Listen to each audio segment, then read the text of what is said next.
el tema de indicadores de fraude asociados a pérdida parcial por daños y pérdida total por daños. Entonces, asociados al accidente, tenemos vehículos severamente dañados, ¿sí? Que son manejados o no llevados en grúa, es decir, cómo lo movieron, lo siguieron andando, desde la escena del accidente hasta la residencia del asegurado, a un taller o un parqueadero. ¿Sí? Esto se nos presenta varias veces. ¿Sí? Por más dañado que sea el vehículo, no sabemos cómo lo trasladaron, o a veces en grúas diferentes a la de la compañía aseguradora. Por ahí pusimos un día un fraude para una empresa de asistencia. ¿Para qué asistencia precisamente? Y había un personaje que había montado en papel, en documentos, en papeles, una empresa de grúas por allá en el llano, pues era como en el Guaviare, no sé por dónde. Y el tema es que el tipo ya sabía dónde eran los municipios que no tenían cobertura las grúas. Entonces él llamaba a pedir un servicio de grúa, le decían que no se lo podían prestar, él decía que contrataba una grúa y lo prestaba. Y los cobros eran altos, eran como de 1,5 millones, 2 millones de pesos, y él mismo facturaba con su empresa creada para eso. ¿Sí? Me pareció interesante el fraude porque o sea, ya sabía que llamaba y te iban a decir, no, allá no prestábamos servicio. Pero sí por reembolso se los pagamos. ¿Y qué necesitaban? Pues la factura y una empresa legalmente constituida. Y sale. Entonces que uno se haga 3 o 4 de esos al mes, tiene para vivir tranquilo. Sí, es que ya como que me dan ganas de no trabajar. Yo creo que a mí ya me queda uno bien hecho. Y es que yo creo que, por ejemplo, o sea, en cifras, 3 o 4 son parabolas. No, nunca le dan parabolas. Cero. Cero, eso no es parabolas. O sea, que una compañía de esas salgan 10, 15 millones de pesos al mes no es significativo para nada. Pero uno sí tiene para vivir tranquilo con eso. Sí, ya. Sí, claro. Allá un millonario por 5 años. Emprendimiento y todo. Sí, o va a tocar hacer lo que les decía, de pensionarse por invalidez y tener uno de ahí para allá. La descripción del accidente no corresponde con los daños del vehículo, eso es lo que más se les presenta a ustedes. Existe óxido de partes que se dicen que han sido dañadas en el accidente. ¿Sí? Preexistencia, exactamente. Ambos vehículos en la colisión fueron llevados al mismo taller para cotizaciones y reparaciones, pero eso generalmente no se presenta. Sí, pero puede ocurrir. No hay testigos, el vehículo muestra múltiples impactos y golpes. Hemos visto varias veces. Me estaba acordando ahora que iba a hacer una vuelta de un caso que me llegó en el que decía que hubo un incendio en una finca y llegaron los bomberos, pero que entonces no podían mover el carro porque no estaba el dueño. Entonces los bomberos empezaron a rodearlo con las mangueras, que no sé qué, el carro no se había prendido, sino que estaba ahí, el carro obstaculizando. Y esa era pintura total también. Yo no sé si los bomberos fue que lo envolvieron con la manguera ahí, porque eso sí, todo el carro estaba rayado. ¿Qué es lo que nosotros buscamos o cuál es la estructura que tiene una investigación, que lo vi en esta mañana?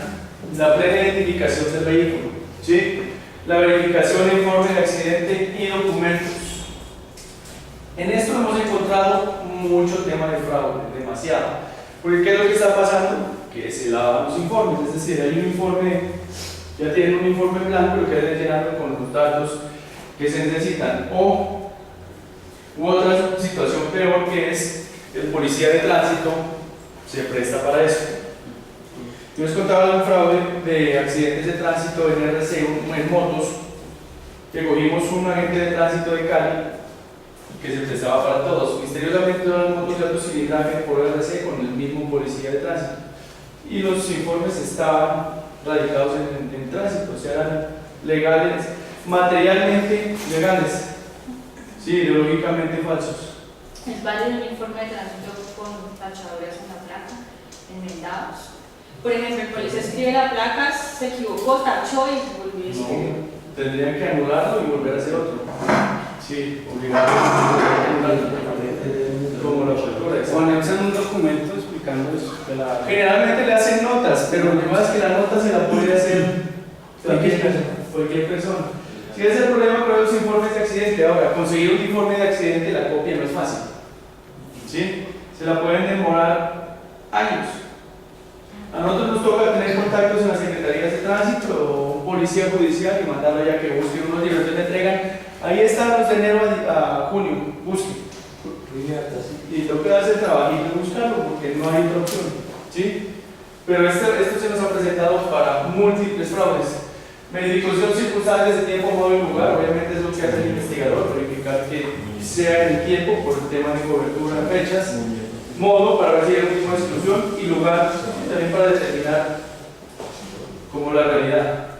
Entrevista asegurado y conductor, validación reputacional asegurado y conductor. Eso es un tema interesante. Esas validaciones reputacionales nos dicen mucho de quién es la persona. ¿Sí? En esas validaciones reputacionales, por ejemplo, yo puedo saber qué tan confiable, qué tan problemática es una persona. ¿Sí? En alguna ocasión nos pusieron a validar personas para conductores elegidos. ¿Sí? Entonces yo empezaba a pedir investigaciones de ellos ante la fiscalía y otro tipo de información y encontraba personas con denuncias por violencia intrafamiliar, tenían denuncias por injuria y calumnia. Entonces yo decía, ¿cómo tenemos a un personaje de estos a ser conductor elegido o conductor de regreso? Pues cogió un asegurado borracho y terminaba metiéndole la mano. ¿Sí? Se notaba que era una persona problemática. Y eso miren que sirve mucho para ver quiénes son las personas, los asegurados intervinientes. Yo les digo a mis investigadores, yo de ustedes nunca en la vida iría a entrevistar a una persona sin hacerle antes una verificación de todo esto. Porque hemos tenido casos que terminamos entrevistando a paramilitares, ¿sí? Uno no sabe terminar por allá picado. Tuve un caso así con un guerrillero que está bloqueado por la estica pagándole, está bloqueado, la suma está bloqueada. Sí. Él lo puede pagar y tiene un problema. Y uno ir allá a decirle, no, es que vengo a entrevistarlo, a ver si le robaron o no le robaron el carro. Por el bajo causa. Yo, la foto de la célula es negrito, y no alcanza a ver. no, es difícil, eso uno sí. Lo que les comentaba de los casos esos de giro protegido, eso se nos presentaron la gran mayoría en Ciudad Bolívar. Vaya para allá a entrevistar. Eso es así puedes. Sí, es terrible el tema. En otra ocasión hicimos unas verificaciones de unos casos de hogar con una póliza del WWB, ¿sí? En Cali. De ahí se había investigado sin computador, sin celular, sin nada, y volado porque había 10 minutos para perderse. Yo les digo, primero hagan esa validación de documentación, a ver quién es la persona y ahí sí entrevista. Preexistencia del bien asegurado, que creo que el presidente del Javier Vaca les presentó esta mañana, legalidad del vehículo y antecedentes de siniestralidad. Aquí en un tema de legalidad del vehículo sí que hemos dado vueltas a las compañías. Yo no sé si ustedes se acuerdan que en algún tiempo varias compañías aseguradoras estaban respetando por los cupos de los vehículos pesados. ¿No les tocó esa parte? Están muy jóvenes. Resulta y acontece que por allá en los años más o menos del 2018, del 2008, perdón, al 2014 empezó a generarse una mafia increíble en el tema de cupos para vehículos pesados. Entonces hubo un cambio de normas, muchos cambios de normas, pero generalmente el tema era que para poder matricular un vehículo pesado pues necesitaba mucho aterrizar uno o varios y generar equivalencia para el tonelaje. Es decir, si iba a matricular uno de 40 toneladas, necesitaba otro de 40 toneladas, o dos de 20, o tres de 15, etcétera, etcétera. ¿Qué pasó con esto? Esa era una opción, o la otra opción era adquirir una póliza de cumplimiento que le daba a uno un año para poder cumplir ese requisito. Si no se cumplía, se siniestraba la póliza y la aseguradora le pagaba al Estado como 80, 100 millones de pesos. Pues se convirtió en una mafia porque lo que hacía era que con una resolución de chatarrización, ¿sí?, generaban matrícula de 50 carros. Entonces, secretarías de tránsito como la de FACA, ¿sí?, el Rosal, pues los secretarios de tránsito se volvieron millonarios porque cobraban 60 o 70 millones de pesos por matricular un vehículo de esos y todo iba para el bolsillo. Ellos solamente sacaban una fotocopia de la resolución y la anexaban a la carpeta. Entonces se gastaban 150 pesos y se metían al bolsillo 60 o 70 millones. Terminaron varios judicializados. Pero ¿qué pasó luego? Entonces las compañías empezaron a darse cuenta de eso porque, bueno, al principio las secretarías de tránsito no lo habían evidenciado, ni la superintendencia de puertos y transporte, sino que las compañías se dieron cuenta de las matrículas mal hechas y dijeron, pero vean, nosotros tenemos una exclusión que dice que si el vehículo está mal matriculado, entonces se objeta. Pues empecemos a ver cuánta matrícula de vehículos pesados existan para que en caso de siniestro tratemos de lavarnos las manos. Yo creo que un 40% de vehículos en el país pesados estaban mal matriculados, los que matricularon en esos años. Entonces las compañías empezaron a objetar de todo. Yo en ese momento les dije, yo veo que esto va a ser un arma de doble filo porque finalmente el que engañaron fue al Estado y el Estado era el que debió ser experto en el tema de analizar las matrículas. ¿Sí? Porque ¿qué pasaba? O sea, usted como comprador del vehículo, de un vehículo de segunda, ¿qué es lo que medianamente hace si usted no matricula? Sacar un certificado de tradición para ver si está bien, llevarlo a una inspección a la DIGIN para ver si no tiene los sistemas de identificación alterados, llevarlo a una inspección para ver si está bien, ¿sí? Pero yo no creo que usted tenga la precaución de irse a la carpeta de la compañía, de la carpeta que está en tránsito, del registro vehicular, sacarle copia de eso y llevársela a un experto para que analice si realmente los documentos eran falsos o no. Pues la gente empezó a argumentar la buena fe, por supuesto, ¿sí? Empezó a comentar una cosa en derecho que se llama la legalidad del acto administrativo. Quiere decir, las compañías, las secretarías de tránsito proferían un acto administrativo que era la matrícula del vehículo y uno le entrega una tarjetita, eso es un acto administrativo, ¿sí? Y eso solamente puede decir que es ilegal un juez, ¿sí? Mientras el juez no declare la irregularidad o la ilegalidad de eso, eso tiene plena vigencia.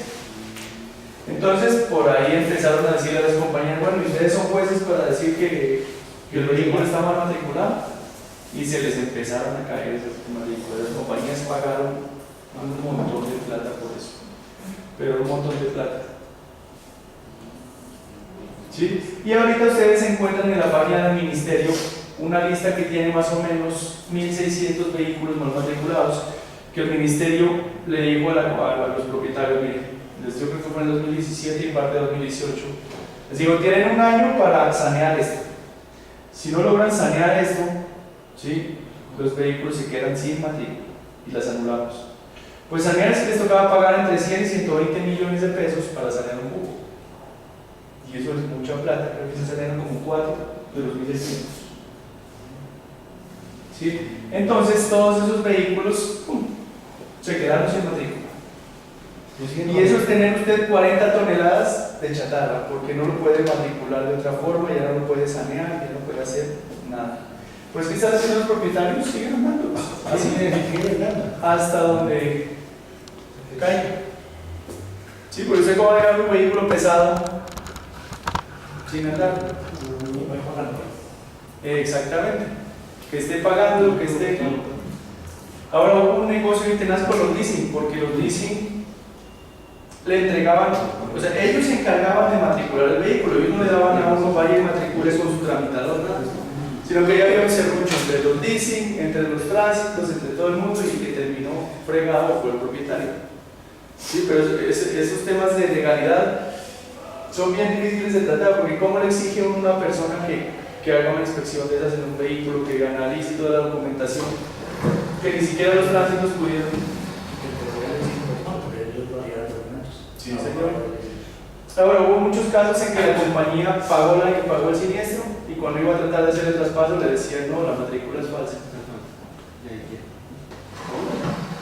O sea, le quedaba sin nada y fue una sugerencia que yo les di a algunas de las compañías. Y dije, incluso si pagan estos carros no se queden con ellos, porque ¿qué van a hacer? Pues, si ustedes lo reciben, hacen un traspaso sobre una matrícula que está viciada y ustedes lo conocían, están respaldando el tema. Entonces, más bien que ese sin su salvamentico. Era un tema complicado de legalidad. Bueno. ¿Qué pasa con los hurtos? ¿Sí? Bueno, yo estaba de acuerdo ahora, yo yo no sé si ustedes han visto que ahora se llaman diferente los amparos en las compañías. Anteriormente todas eran pérdida total por daños, pérdida parcial por daños, pérdida total por hurto y pérdida parcial por hurto. Eso era como lo que funcionaba en las compañías. Y luego empezaron a ponerles nombres diferentes: pérdida parcial por daños de mayor cuantía, de menor cuantía, y lo mismo en hurtos. Se inventaron pérdida parcial por hurto de mayor cuantía y pérdida parcial por hurto de menor cuantía. Cuando se roba un carro hay pérdida parcial. Pérdida parcial por daño por hurto de menor. Si se lo roban, se lo robaron. Pero ¿saben por qué pasó eso? ¿No? Resulta que en el año 2013, ¿sí?, empezaron a darle vueltas a toda la comercialización de autopartes. Entre eso estaba Azopartes, don Tulio Zuluaga, encabezando el tema, y le hicieron una modificación al Código Penal que decía que el que comercializara con autopartes de vehículos, ¿sí?, que se declaraba pérdida total por daños, tenían cárcel. Y claro, pasó por el Congreso y salió, Azopartes lo impulsó y salió el artículo. Entonces, más o menos, los presidentes de las compañías de seguros iban a terminar presos por estar vendiendo salvamentos. ¿Sí? Entonces se reunieron en FASECO y le dijeron, bueno, ¿qué vamos a hacer? Porque primero citaron a la DIAN y le dijeron, sobre todos los salvamentos que nosotros vendemos les estamos pagando IVA. ¿Sí? Y frente a esto, pues es una cantidad de dinero que ¿qué van a hacer? ¿Sí? Dos, son vehículos aprovechables que, bueno, mientras se tramitaba el tema en el Congreso para derogar eso, pues les dieron una solución fácil: pues no los declaren pérdida total por daños, invéntese otro nombre. Y ahí es cuando uno dice, ¿cómo le sacan el cuerpo a la ley? Y ya, simplemente, y fue la asesoría de ella, decir, no, entonces no declare pérdida total, declare pérdida parcial, póngale otro nombre. Y por eso se hicieron esas modificaciones de los amparos. Claro, y cuando la DIA se dio cuenta todo lo que recibía de IVA por los salvamentos, dijeron como que, uy, no, hagamos un pasito, porque obviamente eso entra mucho dinero, muchísimo. Pero ellos tienen IVA del 19 ahora. ¿Cuánta platica de trabajo?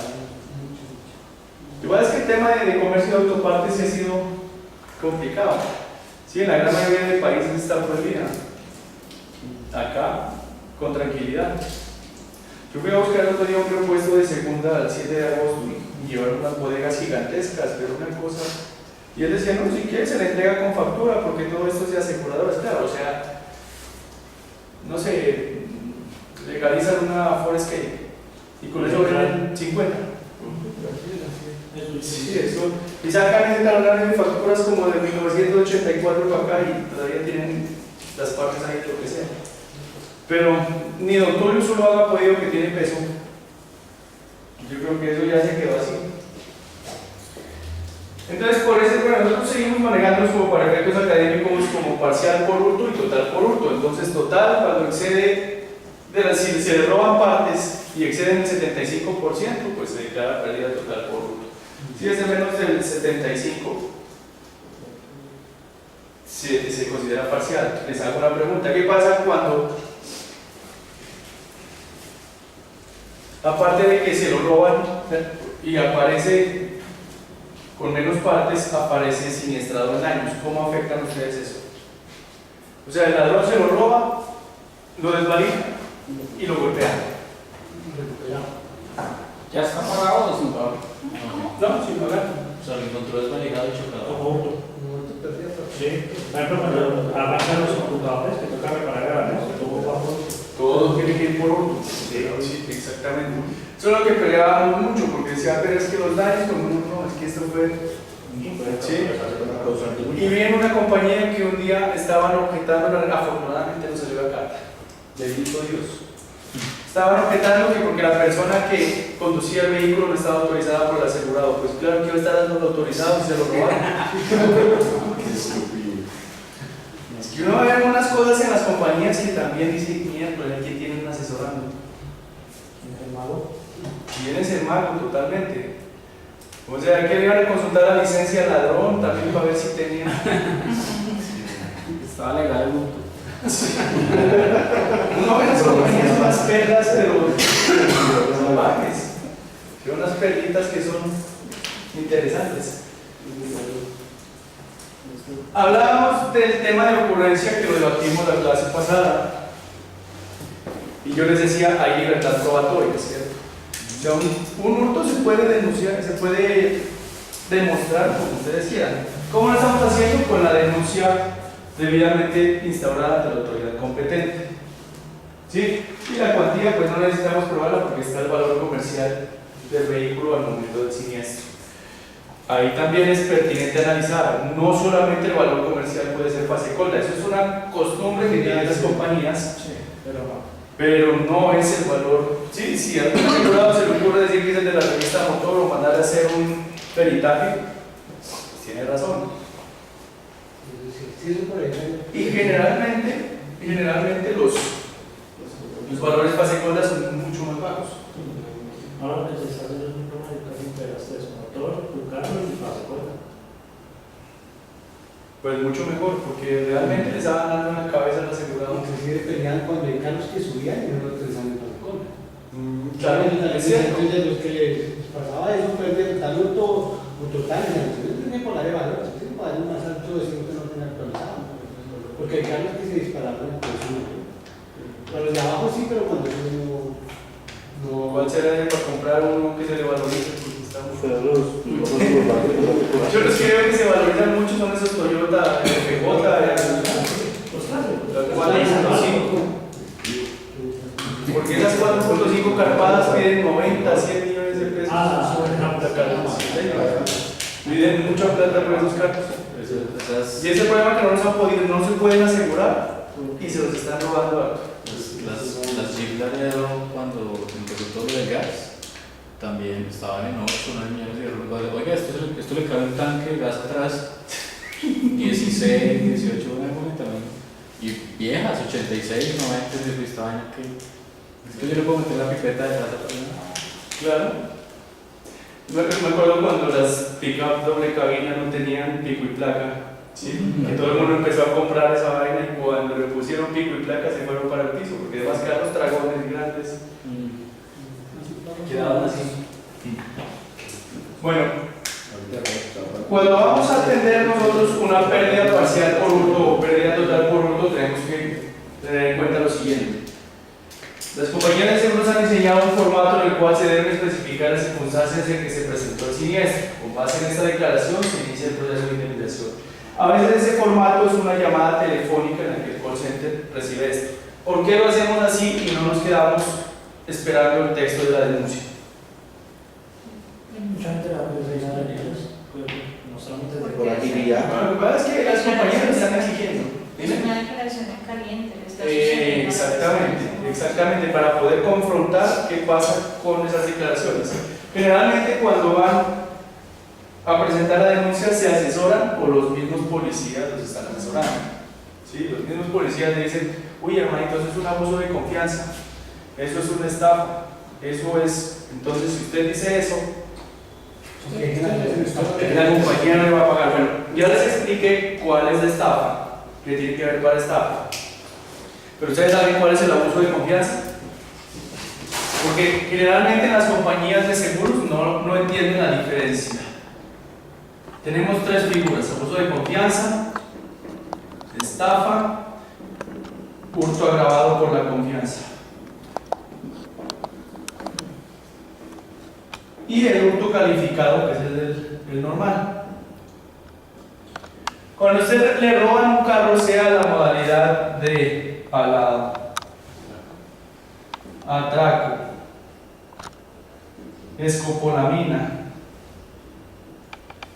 esto es un hurto calificado. ¿Por qué calificado? Porque es sobre vehículos automotores. El Código Penal define el hurto como el apropiarse de cosa mueble ajena. Cosa mueble, ¿qué quiere decir mueble? Que se puede mover. Sí, usted no puede robarse una casa porque le queda como difícil llevarse. Entonces tiene que ser sobre mueble, no sobre inmueble. Exacto. Y hay un hurto calificado y otro hurto agravado. ¿Sí?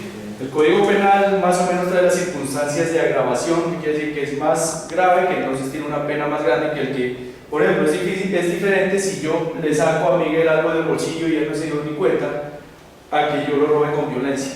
Esa violencia hace que el hurto se agrave, ¿sí? Y cuando son sobre partes de vehículos o sobre vehículos, se agrava, precisamente para que no sea escarcelable. ¿Qué pasa con el abuso de confianza? ¿Sí? La gente lo interpreta como se lee, abuso de confianza, o sea, él abusó de mi confianza, yo le di un poquito de confianza y él abusó. No quiere decir eso. El abuso de confianza es un tipo penal en el que usted entrega un vehículo mediante un título no traslaticio de dominio y esa persona se queda con el vehículo. ¿Qué quiere decir eso? Yo se lo entregué mediante un título que puede ser un contrato que no traslada el dominio es la propiedad, es decir, aquí no le estoy entregando la propiedad. En un vehículo automotor, para que haya traslado de dominio, tiene que haber un contrato, tiene que haber un traspaso, ¿sí? Entonces, por ejemplo, yo se lo entregué arrendado. ¿Qué hay? Un contrato de arrendamiento, ¿sí? Y esa persona, aprovechando ese contrato de arrendamiento, se quedó con él, ¿sí? O sea, sí, miren qué pasa también con estas empresas que uno va y deja el vehículo para que se lo vendan. ¿Cómo llama eso?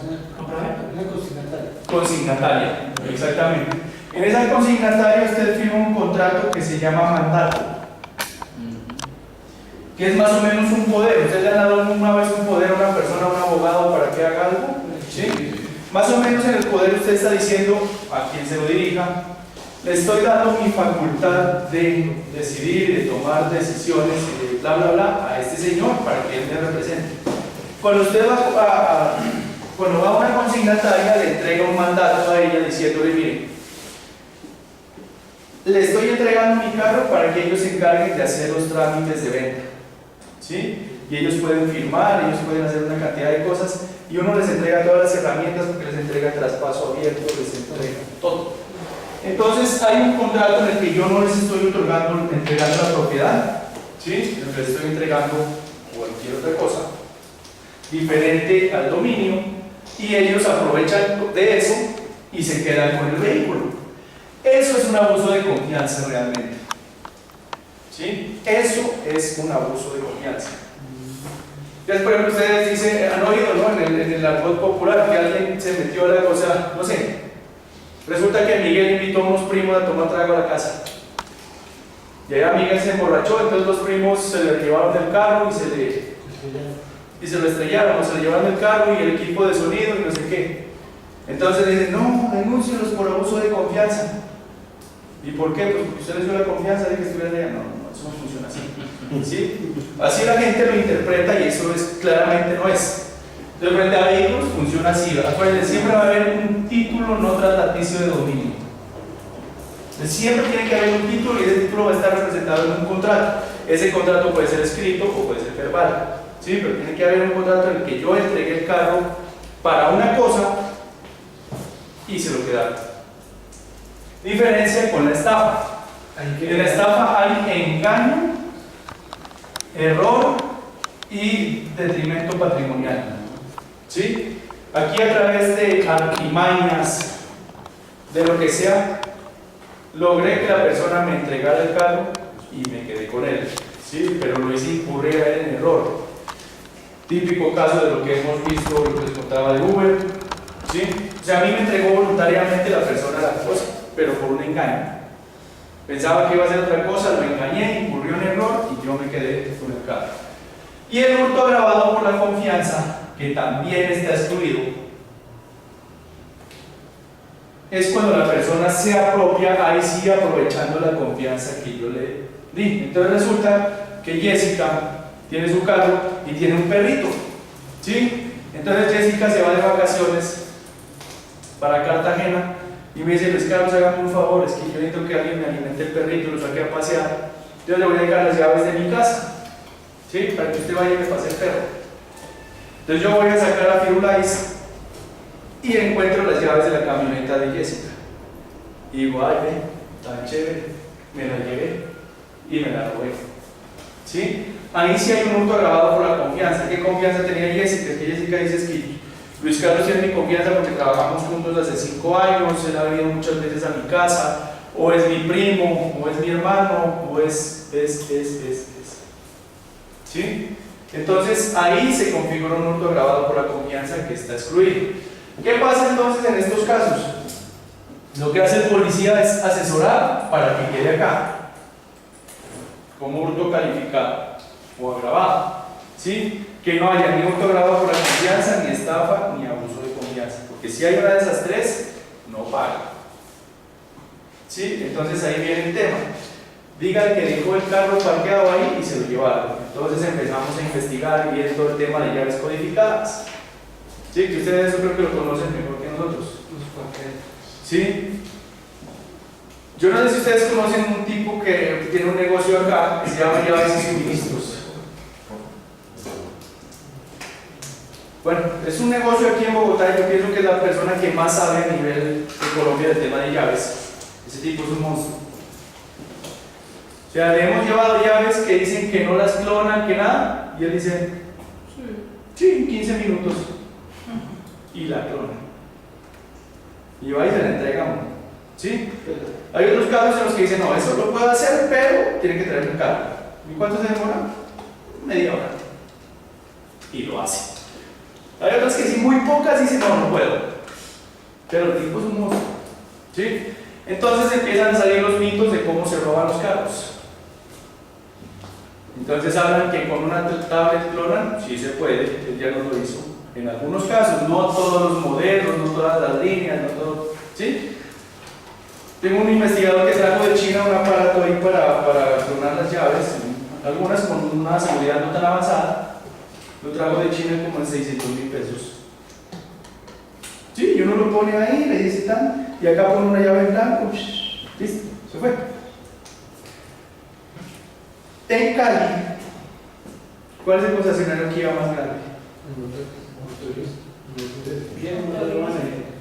Allá nos dimos cuenta de que uno de los personajes que trabajaba dentro, no era el concesionario, ¿sí?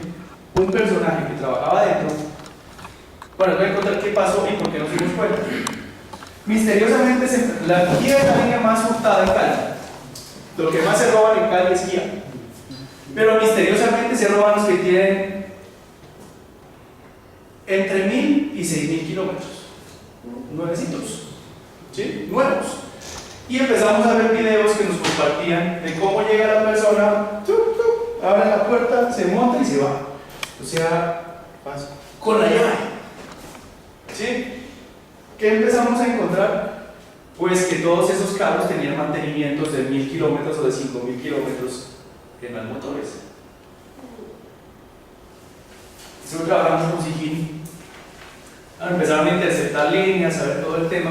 Claro, había un tipo adentro que recibía el tema, ya tenía su forma como sacar la información de las llaves, sacar la información del asegurado, entonces le hacían un poquito de inteligencia a ver el tipo dónde dejaba parqueado su carro 5 minutos.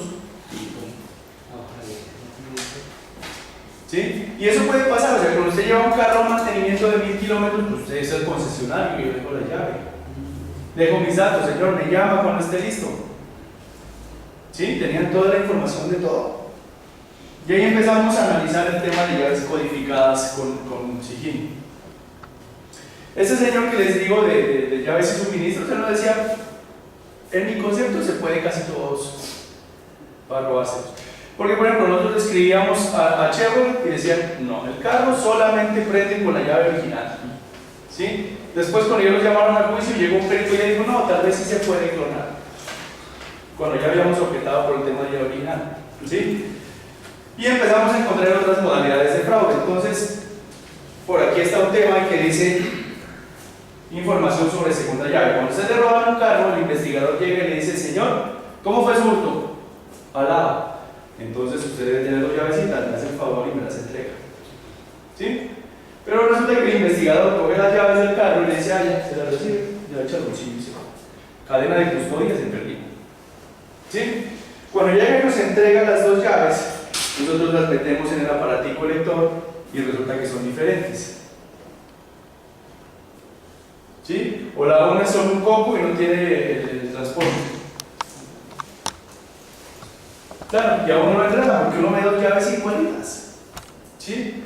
Y ahí es donde va a ver, una vez un perro cogió una llave de una Kia que yo tenía, una Sportage Revolution, y la volvió una nada en el controlcito.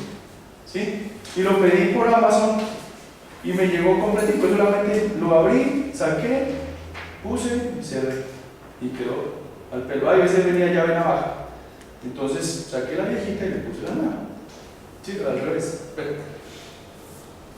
Entonces, cuando uno le llega un dispositivo de esos, puede que sea virgen, uno no tenga ni idea de qué tiene adentro, pero a usted le entregan dos llaves y dice, ah, no, este tipo se lo robaron al lado. ¿Sí? Y ahí nos empezaron a enredar. Cuando empezamos a hacer la lectura de las llaves, nos fuimos al juicio con un caso que objetamos porque las llaves eran diferentes. Y nos fuimos al juicio convencidos.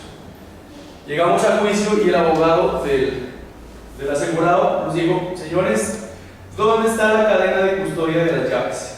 ¿Cómo sé yo que esas dos llaves que están presentando ahí son las mismas que entregó mi cliente? Paguen el caso. Se cayó. Se cayó. O sea, si usted no es en cadena de custodia de esas llaves que recogió, muerto. ¿Sí? Por eso es tan importante el proceso de cadena de custodia. Entre los proyectos que tenemos en el GIF para los próximos años y de corto plazo está crear en Colombia el primer laboratorio, ¿sí?, y almacén de evidencias de carácter privado. Porque ahorita la Fiscalía tiene su almacén de evidencias, ¿sí? Privados no hay. Entonces allá es que queremos llegar nosotros a poder crear un almacén de evidencias de carácter particular. Claro, obviamente exigen un montón de cosas, protocolos, cumplimiento de normas, seguridad, bla, bla, bla, bla, bla, pero se puede hacer. Entonces, ¿qué debió hacer por lo menos el investigador? Fijar con llaves, hacer el embalaje, eso no es tan sencillo, ¿sí? Pero claramente, cuando ya vimos que se cayó el proceso así, ¿y para qué recogemos las llaves? Mientras no tengamos almacén privado, pues no vamos a hacer nada. ¿Sí? El tipo nos dejó hablar y nos dejó hablar en esa audiencia hasta que con eso nos cayó la boca. ¿El dispositivo no es portátil? ¿El de las llaves? Sí, es portátil. Uno lo puede llevar allá y con un perito que certifique que son diferentes, eso se llevó allá. Pero el problema fue el rompimiento de la cadena de custodia. ¿Sí? Porque él dijo, demuéstrame que esas que tiene ahí son las que le entregó mi cliente. No pudimos. ¿Cómo? Había otro proyecto que era también, cuando usted fuera a asegurar y tuvieran el tema, por ejemplo, Colser Auto, ¿sí?, de inspeccionar los vehículos, pudieran también hacer una lectura de las llaves y eso almacenarlo para que cuando nos entreguen las llaves veamos que son las mismas. ¿Sí? Porque lo que les digo, nos pueden estar entregando dos llaves, pero no sabemos si son de ese carro. Necesitamos el carro para poder leer y saber que esas llaves son de allá. Eso es un tema muy complicado. Entonces, no hemos llegado allá. Bueno. Adicional a la declaración, las compañías exigen documentos complementarios que les permiten generar una mayor certeza sobre la veracidad de la existencia del siniestro. Entre estos documentos encontramos la denuncia. ¿Ok? Pues la denuncia sí es la que medianamente nos demuestra qué ocurrió. Ahora las compañías piden un documento que se llama el certificado de no recuperación, que lo entrega la Fiscalía y dice, en 3 semanas de que se robaron su carro no ha aparecido. Entonces, eso se lo inventó la compañía. Y es completamente ilegal, porque dicen, hasta que no me traiga el certificado de no recuperación, entonces no le pago. Ya demostró ocurrencia y cuantía. Eso del certificado de no recuperación se lo inventaron ustedes. Eso es invento. ¿Y pides invento para qué? Para darle más tiempito a la compañía que pague. Pero es puro invento. ¿Qué vamos a revisar? ¿Qué información importante analizamos? Fecha, hora y lugar de la denuncia versus ocurrencia del siniestro, que nos decía ya la compañera sobre el tema del aviso. Lugar, ¿qué hacemos ahí? Ver localidad, estación, URI en que se interpuso la denuncia versus lugar de residencia del denunciante. Y claro, lo que les decía, vive en Cedrico y se lo roban en Ciudad Bolívar y andaba a dar una vuelta. ¿Qué pasa? ¿Sí? Fecha, hora y lugar en que se presentó aviso a la compañía. También empezamos a analizar y hacer líneas de tiempo. Fecha, hora y lugar en que se presentó la reclamación, información aportada en la denuncia, información de elementos adicionales hurtados. La mayoría de veces, dependiendo cuando son atracos, le quitan a uno también celular, precisamente para evitar que reporte tan rápido el hurto del vehículo, ¿sí? Pero hay casos en los que, ¿y qué más le robaron? Nada. Como raro. Nada, nada. No, pero hay una banda, no sé si ustedes han escuchado de los Rolex. Van por los Rolex, pero se encuentran en una camioneta y se la llevan también. Esa banda de los Rolex es increíble. Bueno, yo no sé si ustedes conocen al vicepresidente de Indemnizaciones de Alias, a Giovanni Grosso. Mira en la banda. No, a él le robaron un Rolex también con una camioneta blindada. Los dos, ¿sí? Y yo hablaba con la coordinadora de fiscalías de Barranquilla, de estructura de apoyo, y me decían el tema de los Rolex, nada, me dice, porque cogimos una banda y tengo 6 Rolex en el almacén de evidencias. Y yo, ¿cómo digamos algo para probar que el señor Miguel Machuca, que se está presentando acá a reclamarlo, es el dueño del Rolex? Sí.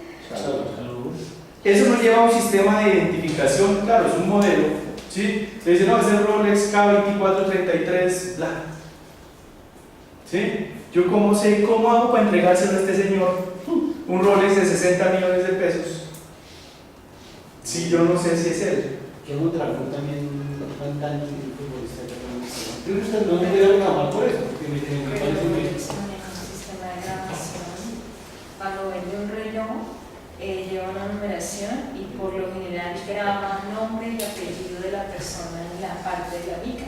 Creo que al grabarlo seguramente podría ser así, ¿sí? Pero yo no sé, ellos deben tener algún mecanismo, porque si yo voy a comprar un Rolex y veo que dice Miguel Machuca, digo, no. No, pero no es visible la ¿No? grabación. No. Bueno, seguramente, no tengo idea porque uno no las penas de 100.000. Es que decían que eran como eran regalos, ustedes no los regalos más caros. Claro, ahora hay muchos temas en eso.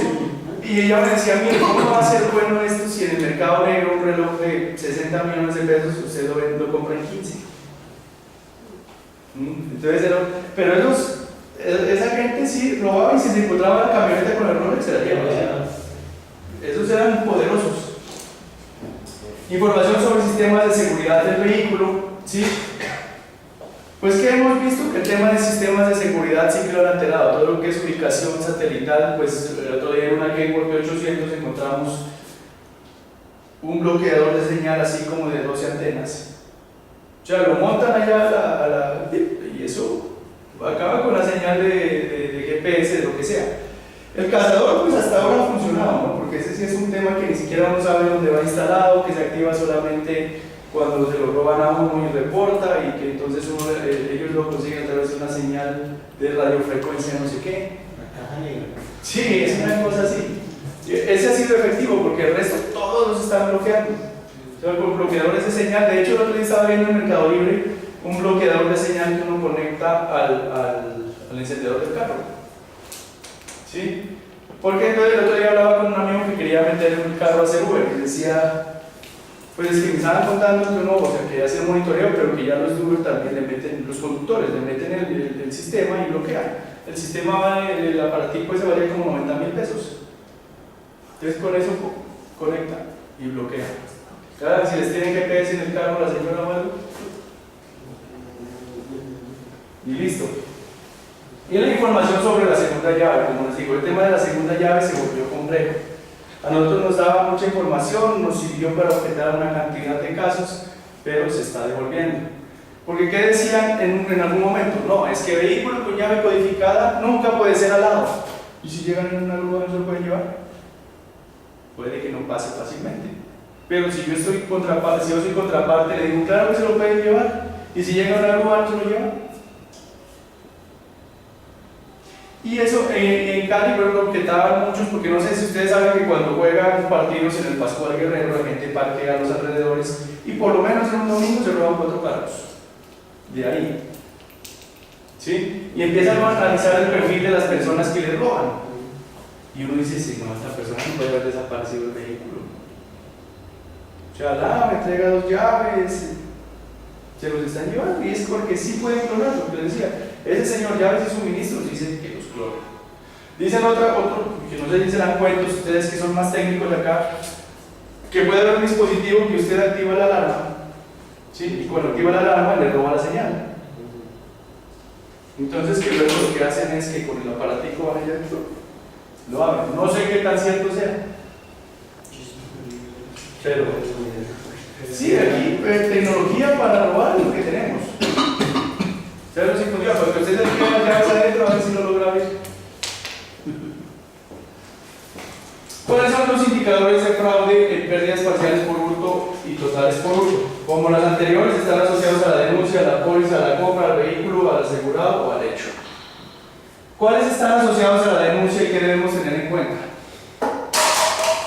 Coherencia de los hechos narrados con la información mínima aportada, lo que decíamos, el aviso del siniestro.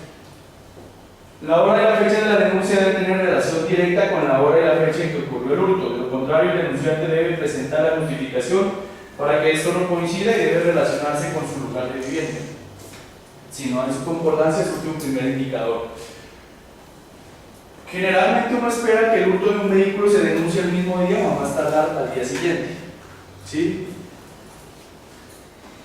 Pero encontramos casos que el hurto se denuncia días después. ¿Por qué puede ser? O está mal herido, no apareció. Sí hemos encontrado muchos casos en los que pasa esa vaina de que ellos entregan el vehículo que para que lo trabajen, las camionetas que iban para anteriormente que iban para rubiales, o vehículos que alquilan para determinadas circunstancias, y luego de que ya no les pagan un mes, entonces dicen, no, me tocó denunciar el hurto, y por ese lado no coincide con la preexistencia del vehículo. ¿Sí? Generalmente pasa eso. Miren, con esas camionetas que llevaban para rubiales también hubo un problema tenaz. Uno, porque se perdían muchas, ¿sí? Se las robaban, y otras porque cuando se acabó rubiales, ¿sí? Quedaron encantados con esas camionetas que no se las compraba nadie, llenas de kilómetros, llenas de barro, llenas de todo, y estaban botadas en Yopal por montones en bodegas. ¿Qué empezaron a hacer? A botarlas por abismos. ¿Sí? Porque usted, ¿quién iba a comprar ese carro? Y para ponerlo a trabajar no tenía. Y el leasing con cuotas de 4,5, de 5 millones de pesos. ¿Qué era lo más rentable? Botarlas. Y que se la paguen por pérdida total y recuperarlo. ¿Sí? Las camionetas fueron un tema tenaz. Lo mismo los carrotanques. Empezó a pasar lo mismo. Esos carrotanques están amontonados en Yopal. Sí, esos tanques están botados allá. Y también los empezaron a botar, a siniestrar, a romper para ver cómo poder recuperarlo.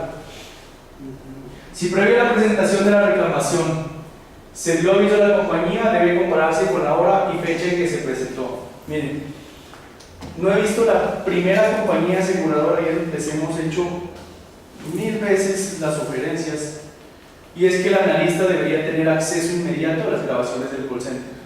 ¿Sí? Si yo voy a tener daños o voy a atender hurtos, incluso RC, yo debería poder acceder inmediatamente a la grabación de cuando la persona reporta el siniestro. Pero todas eso hay que escribirle al gato, al perro, al presidente, con copia al vicepresidente para que le den una grabación que llega más o menos a los 8 días. ¿Sí? Eso debería ser una herramienta que deberían tener los analistas inmediata. Es decir, voy a oír qué dijo este señor. ¿Sí? Pero eso lo guardan como el tesoro más grande. Obviamente uno debería poder modificar eso nunca, ¿sí? Pero que en la plataforma esté, hombre, yo quiero oír la grabación, escúchenlo.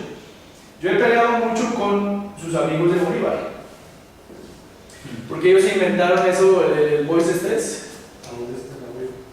Ajá, con la Wi-Fi. Entonces, ¿qué es eso? Eso es un software que tienen ellos que analiza la llamada de la persona cuando reporta el siniestro y le dice si puede tener probabilidad de fraude. ¿Sí? Es un software costosísimo, pero muy costoso. Y la verdad, a mí no me da buena espina, ¿sí? Ojalá por allá el doctor Neira me escuche, pero...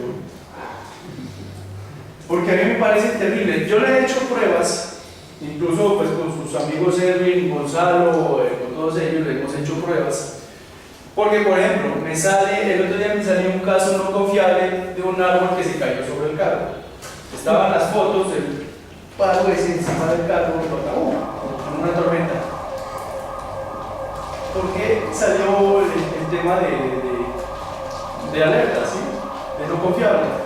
No sabemos, llamó una persona nerviosa, No sé.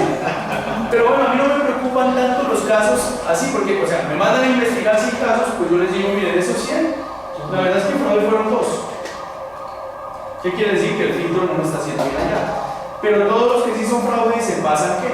Porque con él empezamos a trabajar unos casos en los que dijimos, mire, tocamos estos casos al azar e investiguemos. 3 salieron fraude y la UIFA no los detectó. ¿Sí?